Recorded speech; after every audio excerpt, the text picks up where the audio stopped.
Hello friends, मेरा नाम अनिल कुमार राठौर है और इस साल यूपीएससी 2019 में मैंने 81st रैंक सिक्योर की है। मैं आप सभी को दिल्ली नॉलेज ट्रैक के थ्रू अपनी यूपीएससी जर्नी के बारे में अवगत कराना चाहूँगा। मैं मुरैना मध्य प्रदेश से बिलोंग करता हूँ और मेरी स्कूलिंग इनिशियल वहीं पे हुई। वहाँ पे मैंने 12th तक की अपनी पढ़ाई ली। स्टार्टिंग में मैं 5th ग्रेड तक हिंदी मीडियम में था। उसके बाद फिर मैंने मीडियम चेंज किया और इमानुअल हाई स्कूल मैंने फिर पढ़ाई करी। उसके बाद मैंने आईआईटी जेई की तैयारी का सोचा और आईआईटी में 2569 रैंक सिक्योर करी। और आईआईटी की पढ़ाई मैंने लोकल में ही करी थी और वो काफ़ी बहुत ही मैं कहना चाहूँगा कि मेरा जो एक बिल्डिंग फेज़ है लाइफ का वो वहीं पे तैयार हुआ, क्योंकि मैं काफ़ी एक एवरेज स्टूडेंट हुआ करता था। मैं अपने सर महेश कुर्मी सर का धन्यवाद देना चाहूँगा, जिन्होंने मेरी लॉजिकल थिंकिंग डेवलप करने में काफ़ी हेल्प करी। मैं काफ़ी एक एवरेज स्टूडेंट ही था, बट उन्होंने मेरे पोटेंशियल को फुली रियलाइज़ करने में काफ़ी बहुत बहुत मदद करी और मैं हमेशा ही उनको इस चीज़ के लिए धन्यवाद देते रहता हूँ अपने दिल से भी। फिर उसके बाद आईआईटी जेई के बाद फिर मैंने 2011 एंट्री थी मेरी 2011 बैच में आईआईटी दिल्ली मैकेनिकल इंजीनियरिंग से ग्रेजुएशन किया। I am 2015 pass out also. फिर उसके बाद मैंने यूपीएससी देने का सोचा, क्योंकि इसके पीछे जो इंस्पिरेशन था वो यही था कि स्टार्टिंग में जैसे मुझे नहीं पता था कि यूपीएससी जैसा भी कुछ चीज़ होता है जो हम दे सकते हैं और अपने नेशन के लिए लोगों के लिए कंट्रीब्यूट कर सकते हैं। जैसे जितना आपने सोसाइटी से पाया है वो आप वापस कर सकते हैं। और मुझे ये चीज़ का रियलाइजेशन हुआ जब मैं अपने फाइनल ईयर में था। काफ़ी सारे मेरे सीनियर्स वगैरह थे जो कि ऑलरेडी सर्विसेज में थे, उनके साथ इंटरेक्शन करके लगता था कि यार हम भी कुछ अच्छा एक पॉजिटिव चेंज ला सकते हैं ग्राउंड लेवल पे अगर हम काम करेंगे तो। और फिर उसके बाद मेरा इंक्लिनेशन यूपीएससी की तरफ काफ़ी हो गया था। तो इसलिए मैं फिर अपने कैंपस प्लेसमेंट में भी पार्टिसिपेट नहीं किया, क्योंकि मेरा क्लियर कट फोकस फिर यूपीएससी की तरफ था। उसके बाद मैंने तैयारी जब शुरू करी, मैंने अपनी कोचिंग बाजीराम एंड रवि से की और वहाँ पे मैंने जीएस की कोचिंग ली थी। और वहाँ पे थोड़ा सा मेरा कंसेप्चुअल अंडरस्टैंडिंग में काफ़ी हेल्प हुई, क्योंकि मेरा बैकग्राउंड जो था टेक्निकल था। तो मुझे लगता था कि कहीं ना कहीं कोचिंग की थोड़ी ज़रूरत है, क्योंकि मैं एनसीईआरटी वगैरह भी स्कूल ईयर्स में नहीं पढ़ा था, क्योंकि मेरा एमपी बोर्ड था। मुझे कहीं एक फ़ियर था अंदर कि यार मैं कहीं पीछे ना रह जाऊं। मेरे बाकी दोस्त हैं वो सब पहले से ही सीबीएसई से पढ़े हुए हैं और जो वहाँ पे जो हम लोग पढ़ते हैं ह्यूमैनिटीज़ में वही सब जनरली क्वेश्चंस वगैरह पूछते हैं। तो इसलिए मेरा फिर फ़ियर ख़त्म करने के लिए मैंने कोचिंग ज्वाइन करी। और उसके बाद फिर मैंने जैसे पहले मेरा ऑप्शनल ज्योग्राफ़ी था, तो ज्योग्राफ़ी में मैंने 2015 में जब एग्ज़ाम दिया था, इंटरव्यू तक भी गया था, बट ज्योग्राफ़ी में मुझे लगा जैसे कि मार्क्स वगैरह 2015 अटैम्प्ट में काफ़ी कम मिले। पहले मैंने सोचा कि हो सकता है कि मेरे अंदर ही कोई कमी हो कि ज्योग्राफ़ी में मुझे ही ना मार्क्स मिले हो। बट फिर मैंने जब सबके मार्क्स आ गए थे और देखा कि काफ़ी सारे लोगों को मार्क्स नहीं मिले जो काफ़ी अच्छा करते थे ज्योग्राफ़ी में, तो मैंने ऑप्शनल चेंज करने का डिसाइड किया और मैं 2016 अटैम्प्ट फिर केमिस्ट्री से दिया। मैंने 3 दिन पहले ही दोबारा फॉर्म भरा और केमिस्ट्री से दिया। फिर उसके बाद अटैम्प्ट जब केमिस्ट्री लिया, उसके पीछे ये था रीज़न कि मुझे जैसे 12th क्लास में इंटरेस्ट था, केमिस्ट्री में काफ़ी इंटरेस्ट था। काफ़ी सारे सीनियर्स भी थे जो मेरी हेल्प कर सकते थे उसमें केमिस्ट्री लेने में, और क्योंकि हम डिस्कशन वगैरह नोट्स वगैरह सब अवेलेबल थे, तो इस वजह से मैंने फिर केमिस्ट्री चूज़ किया। और फिर 2016 वाला अटैम्प्ट था जो केमिस्ट्री से दिया, बट मैंने काफ़ी लेट चेंज किया था, तो I couldn't qualify that time for interview. उसके बाद 2017 मैं जब केमिस्ट्री से दिया तो इंटरव्यू तक गए, इंटरव्यू स्टेज तक गया था मैं, बट कुछ मार्क्स से रह गया। बट 2018 में मैं इंटरव्यू तक गया और मैंने क्वालिफाई भी किया। I got 569 rank. उसके बाद मुझे Indian railway account service allocate हुई और फिर 2019 में तो आप 81 रैंक मैंने सिक्योर करी और इस बार होपफुली ISE अलोकेट हो जाएगी service. And during this time मैं कहना चाहूँगा कि कुछ समय बहुत ही कठिन था, जब आपको लगता है कि आप निकलेगा नहीं निकलेगा, आप बहुत ज़्यादा डाउट में आ जाते हैं। मुझे भी ऐसे कई बार डाउट आए कि गिव अप कर दूं क्या मैं, या कुछ मतलब मैं अपना बेस्ट दे रहा हूँ फिर भी रिज़ल्ट नहीं आ रहा है। तो उस सब समय मुझे यही धीमे धीमे रियलाइजेशन हुआ कि नहीं, कि हमें थोड़ा थोड़ा इम्प्रूव करते रहना चाहिए, वैल्यू एडिशन भी करना चाहिए जो भी हम पढ़ रहे हैं, सो दैट कि एंड में जाके सब चीज़ों का इम्पैक्ट पड़ता है। मुझे जैसे लास्ट अटेम्प्ट में दे रहा था तो मुझे यही इस चीज़ का बहुत ही ज़्यादा रियलाइजेशन हुआ, क्योंकि मैंने जब बाकी 4 अटेम्प्ट में जो भी दिए अटेम्प्ट्स, वैल्यू एडिशन कर ही नहीं पाया, क्योंकि मेरे पास टाइम ही नहीं था। और जो टाइम था तो मैंने वैसे ही, जैसे इंटरव्यू के बाद टाइम होता है तो पढ़ाई नहीं कर पाते, तो वो काफ़ी ख़राब हो जाता है। तो इस बार मैंने जैसे कि थोड़ा थोड़ा वैल्यू एडेड मटेरियल पढ़ा, विज़न से उठा के पढ़ा, उसके बाद विज़न का वैल्यू एडेड कर लिया, फिर धीमे धीमे थोड़ा आंसर राइटिंग प्रैक्टिस भी इस बार ज़्यादा करी। टेस्ट सीरीज़ जो दी थी उसमें पहली बार ऐसा हो रहा था कि मैं टाइमली 3 घंटे में क्वेश्चंस कंप्लीट कर पा रहा था, और इस चीज़ का एक पॉजिटिव इम्पैक्ट मुझे एग्ज़ाम में मिला, क्योंकि अभी तक 2018 तक मैं सारे क्वेश्चंस कंप्लीट नहीं कर पाता था एग्ज़ाम में। इस चीज़ का मतलब प्रैक्टिस का काफ़ी फ़ायदा हुआ इस बार। मुझे लगता है कि होपफुली मैंने अच्छा किया होगा GS में और आंसर राइटिंग वाले सारे GS के पार्ट्स में, क्योंकि एक बार अगर आप आंसर कंप्लीट ही करने लगते हो तो 5-6 नंबर भी अगर एक पेपर में बढ़ जाते हैं तो काफ़ी ज़्यादा हो जाता है। अब मैं आपको अपनी पूरी तैयारी के बारे में बताना चाहूँगा कि कैसे कैसे मैंने प्रीलिम्स, मेंस और ऑप्शनल प्लस इंटरव्यू के लिए क्या क्या पढ़ा। स्टार्टिंग से मैंने जैसे कि सीनियर्स वगैरह से बात करी तो उन्होंने बताया कि आप NCERT पे फोकस करिए।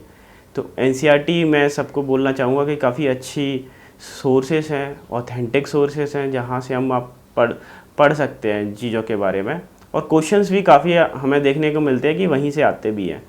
सो NCERT सबसे पहले इम्पोर्टेंट है, आप ध्यान रखिए और उनको ज़रूर पढ़िए और थॉरोली पढ़िए, एक बार नहीं 2-3 बार पढ़िए, ज़रूर पढ़िए। उसके बाद जैसे कई सारे ये भी डाउट आते हैं कि NCERT 6 to 12th पढ़ें या फिर ओनली 11-12th। तो मैं कहना चाहूँगा कि अस पर अगर आपके पास ज़्यादा टाइम है, जैसे कई सारे लोग अभी मैसेज या फ़ोन पे पूछते हैं कि हम फर्स्ट ईयर सेकेंड ईयर से ही स्टार्टिंग कर दिए हैं प्रिपरेशन की, तो उन लोगों के लिए मैं कहना चाहूँगा कि वो 6 to 12th पढ़ सकते हैं, क्योंकि इससे क्या है कि एक बेस बहुत आराम से बनेगा और बार बार वो सेम चीज़ें रिपीट होंगी, तो एक तरह से रिवीजन भी हो जाएगा। बट अगर जो लोग जॉब में हैं या फिर तुरंत अटैम्प्ट देना चाहते हैं, तो मैं उनको रिकमेंड करूँगा कि 11th और 12th दोनों क्लासेस की NCERT पढ़ें, क्योंकि यहाँ पे भी ऑलमोस्ट सेम चीज़ें कवर हो जाती हैं और काफ़ी थॉरोली कवर्ड होती है। तो सबसे पहले NCERT हो गया स्टैटिक पार्ट के लिए।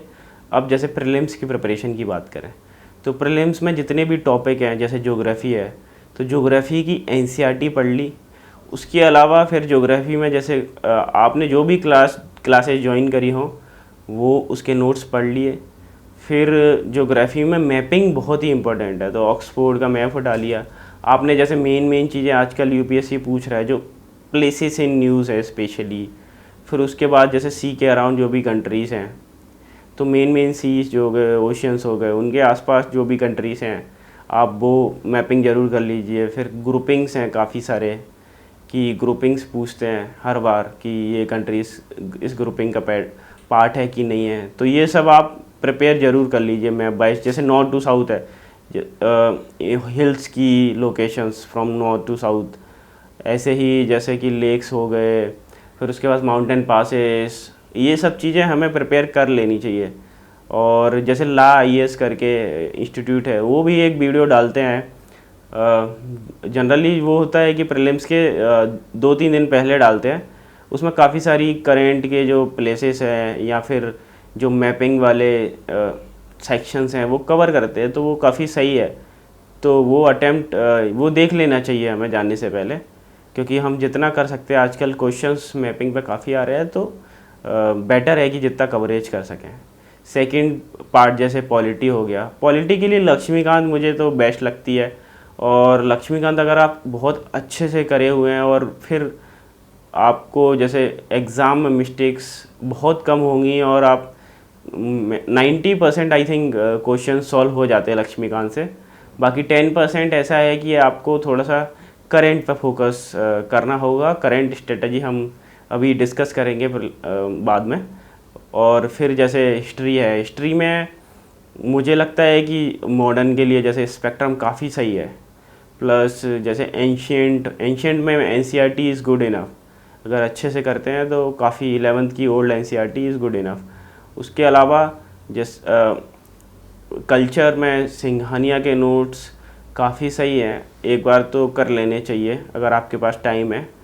और मेडिवल में मुझे लगता है कि कुछ टॉपिक काफ़ी ज़्यादा इम्पोर्टेंस रखते हैं, अगर आपके पास टाइम है तो आप पूरा पढ़ सकते हैं। अगर टाइम किसी को कम लगता है तो जैसे कुछ टॉपिक हैं जो मैं पर्सनली पढ़ता था, जिससे हमेशा ही क्वेश्चंस आते हैं। एक विजयनगर एम्पायर, दूसरा है कि मुग़ल आर्किटेक्चर आर्ट्स वगैरह, तीसरा है भक्ति मूवमेंट। ये 3 टॉपिक्स आई थिंक अगर आप कर लेते हैं तो 90% ऑफ द मेडिवल के क्वेश्चन आप अटेम्प्ट कर सकते हैं एग्ज़ाम में। इसके अलावा फिर इकोनॉमिक्स में कंसेप्चुअल क्लैरिटी बहुत ही इम्पोर्टेंट है।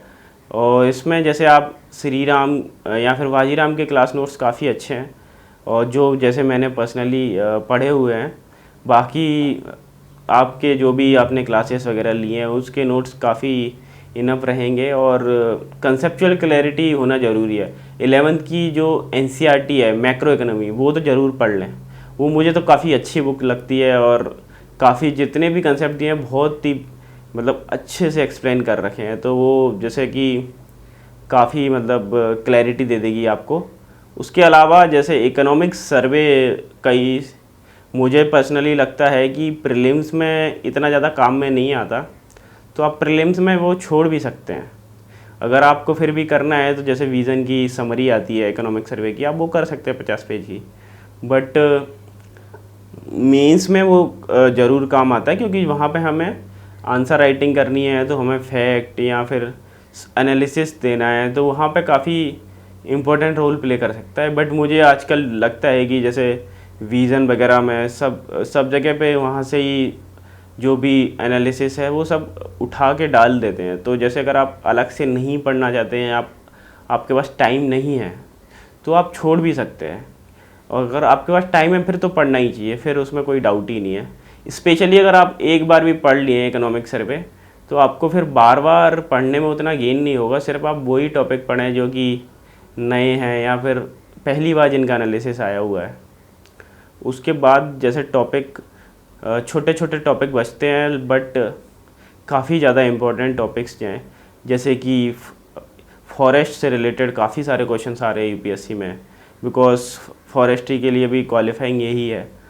तो आप मेनली जैसे नेशनल पार्क है, IUCN रेड लिस्ट वगैरह हो गई, टाइगर रिज़र्व, बायोस्फीयर रिज़र्व, ये सब आपको याद कर लेने चाहिए।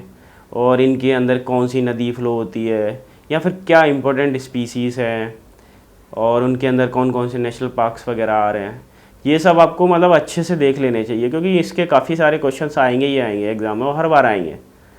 तो ये काफ़ी प्रीलिम्स के हिसाब से तो मेक एंड ब्रेक का रोल भी प्ले करता है, क्योंकि इन्वायरमेंट के आप देखेंगे तो एटलीस्ट 25 to 30 क्वेश्चन हर बार आते हैं। और हाँ, ये सॉइल प्लस एग्रीकल्चर पे भी ज़रूर फोकस करें, क्योंकि इनके भी 5-6 क्वेश्चंस हर बार आ रहे हैं। तो जैसे कुछ क्रॉप्स हो गई, क्रॉपिंग पैटर्न्स हो गए, स्पेशली टी, कॉटन, ये सब किस एरिया में उगते हैं, क्या इनकी कंडीशंस हैं, ऑप्टिमम टेम्परेचर वगैरह ज़रूर देख लें। प्लस फिर इसके बाद ऑलमोस्ट प्री का सब हो जाता है, इतने में कवर्ड। और revision is the key in prelims, क्योंकि सब यूपीएससी मुझे लगता है कि काफ़ी सिंपल से क्वेश्चन पूछता है, बट वहाँ पर कन्फ्यूज़न सबसे ज़्यादा होती है अगर हमारा रिवीजन नहीं होता है। स्पेशली जब हमें ये फीलिंग होती है कि ये अगर हम जो ऑप्शन भर रहे हैं सही है कि गलत है, क्योंकि वहाँ पे हमारा डायरेक्ट काउंट होता है। जब हम टेस्ट में टेस्ट दे रहे होते तब उतना डर नहीं रहता, बट इसलिए नर्वसनेस कम तभी होगी जब आप ज़्यादा से ज़्यादा उसको रिवाइज़ कर सकेंगे। Nervousness is inversely proportional to revision. तो रिवीजन जितने हैं आप उतनी क्लैरिटी रहेगी, उतनी कम कन्फ्यूज़न और उतना अच्छा स्कोर। तो अभी जैसे कि लास्ट 20-25 डेज़ बचे हुए हैं, तो बिल्कुल रिवीजन पे ध्यान दें। उसके बाद जैसे कि मेरी भी यही स्ट्रेटजी, हर बार मैंने जैसे प्रीलिम्स निकाला है और 3 बार फॉरेस्ट भी निकला है मेरा, और एक 2018 में जस्ट 0.6 मार्क्स से रह गया था। तो मैं यही स्ट्रेटजी फॉलो करता था।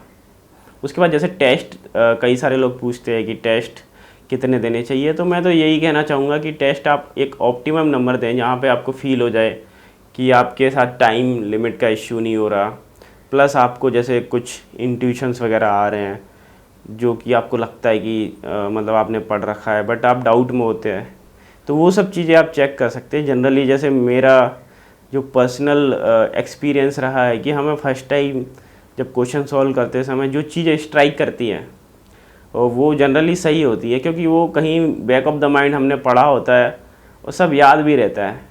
फिर उसके तो ये चीज़ मैं कहना चाहूँगा, फिर ज़्यादा जब दिमाग लगाते तो कभी कभी गलत हो जाता है।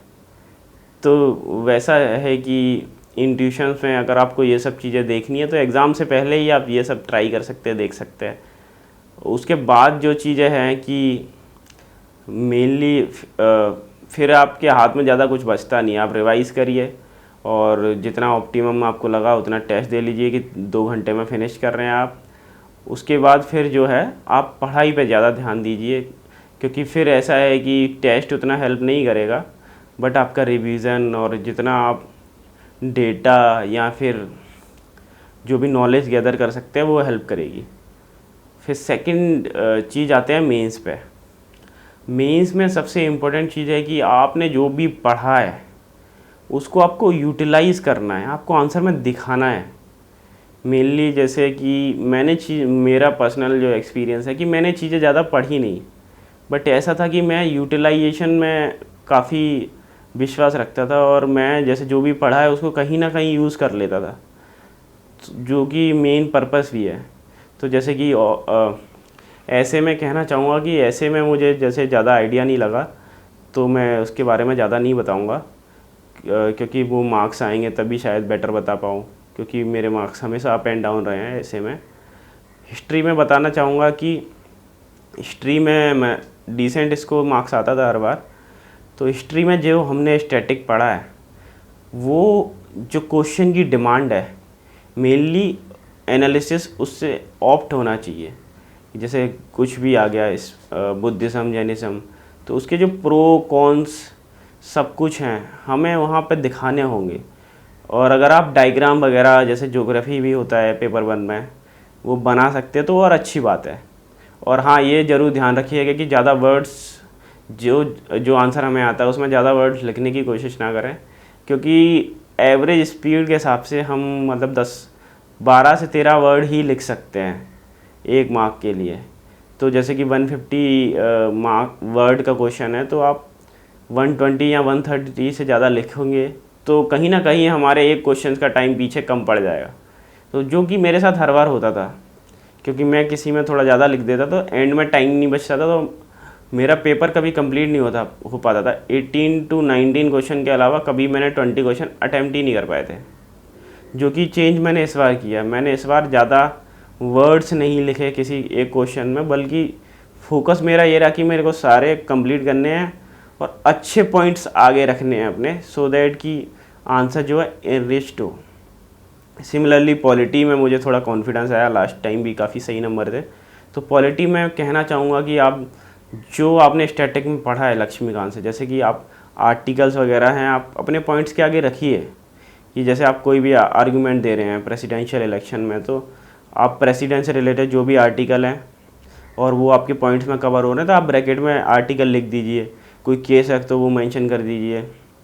उसके अलावा मतलब रिपोर्ट्स आपने जो पढ़ी हैं वो आप बिल्कुल यूज़ कीजिए। जैसे ARC रिपोर्ट बहुत सारे लोग पढ़ते हैं, तो जैसे पॉलिटी में आप लिख रहे हैं तो आर्टिकल्स वगैरह ज़रूर मेंशन करें। उसके अलावा रिपोर्ट्स वगैरह जो आपने पढ़ी हैं वो आप ज़रूर यूज़ करें। जैसे ARC 2 सेकंड रिपोर्ट जो है, आप कंक्लूज़न में आप लिख रहे हैं तो उसका कुछ जो एनालिसिस है, फाइनल कंक्लूज़न है, वो ज़रूर मेंशन करें। तो जो मेन फॉर्मेट और स्ट्रक्चर जो मुझे लगता है, जो मैंने यूज़ किया है, वो ऐसे होना चाहिए आपके आंसर का कि आपकी स्टार्टिंग में 2-3 लाइंस, उसके बाद जैसे आपने प्रो लिखा, फिर कॉन्स लिखा, फिर फाइनली आप कंक्लूज़न लिख रहे हैं। और कंक्लूज़न बहुत ही मस्ट है हर आंसर के लिए, क्योंकि कंक्लूज़न लिखे बिना कंप्लीटनेस नहीं फील होती है आंसर में। और मेन ये सब चीज़ें हो गई, प्लस आपके जो इम्पोर्टेंट पॉइंट्स हैं वो ऊपर रहने चाहिए। तो ये एक फॉर्मेट जो है जो मैंने फॉलो किया इस बार, तो शायद मुझे लगता है कि एप्ट हो। आप लोगों के हिसाब से आप मॉडिफाई भी कर सकते हैं। इसके बाद पेपर 3 की बात करते हैं, इकोनॉमिक्स वैसे भी वाइड पेपर है। जैसे इसमें इंटरनल सिक्योरिटी प्लस आपका इकोनॉमिक्स आ जाएगा, साइंस एंड टेक्नोलॉजी आ जाएगा। तो वैसे ही जैसे पर टॉपिक क्वेश्चंस जो हैं वो ज़्यादा नहीं बनते, तो आप मेनली जो क्वेश्चन आते हैं वो करंट अफेयर बेस्ड ही आते हैं इस पर। तो जो फोकस है हमारा वो करंट अफेयर पर रहना चाहिए, क्योंकि इन तीनों टॉपिक्स में जो सारे क्वेश्चन जनरली करंट अफेयर से ही रहते हैं। तो आप करंट अफेयर पर ज़्यादा फोकस रखें। प्लस इकोनॉमी में जो भी स्टैटिक्स पढ़ा है वो आप फोकस रखोगे तो ईज़िली इसमें लिख सकते हैं हम। और हाँ, इसमें जो कुछ फ्रिंज टॉपिक हैं, इंक्लूसिव ग्रोथ वगैरह, तो इनके ऊपर हमें इकोनॉमी में डेटा जो है बहुत हमारे पास होना चाहिए, जो पॉइंट्स हम डायरेक्टली पुट अप कर सकते हैं वहाँ पे। और डेटा वैल्यू एडिशन करता है हमारे आंसर्स में। रिपोर्ट्स वगैरह जो भी फाइंडिंग्स हैं, जैसे कैग की फाइंडिंग्स हो गई डिज़ास्टर मैनेजमेंट के ऊपर कि इतनी सीट्स खाली हैं प्लस इतनी फंडिंग की कमी है, ये सब आप यूज़ कर सकते हैं और ये काफ़ी हेल्पफुल होती है। Examples is compulsory in all the GS paper. फिर चौथा पेपर आता है एथिक्स में मुझे लगता है कि जितना ज़्यादा आप पर्सनल टच दे पाएँ एग्जांपल्स में, एनालिसिस में, उतना बेटर है। क्योंकि अभी मुझे लगता है डिमांड वैसी ही है। और केस स्टडी जो हैं, आप थोड़ा प्रैक्टिकल रहें, सारे व्यू पॉइंट्स जितने भी दिखा सकते हैं उतने दिखाएंगे तो I think you will score a good marks. इस तरह मैंने UPSC में चारों GS के पेपर और ऐसे पर फोकस किया, और मैं सभी को धन्यवाद देना चाहूँगा। Thank you.